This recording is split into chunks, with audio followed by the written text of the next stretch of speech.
En fait, depuis des années, moi, je pense à la chose suivante. Une société qui efface les repères ne peut pas demander à l'école de les transmettre. L'école ressemble à la société.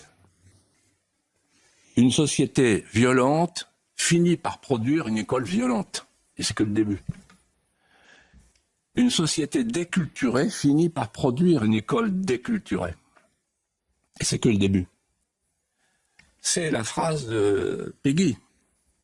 Une société ne peut pas enseigner si elle ne peut pas s'enseigner.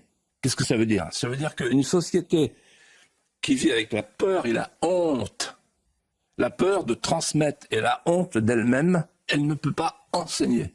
Nos politiciens, notre classe politique, ils installent la violence dans la société. Et après, ils s'étonnent de ce qu'ils récoltent, c'est-à-dire la violence. Je vais être très concret au risque de déplaire.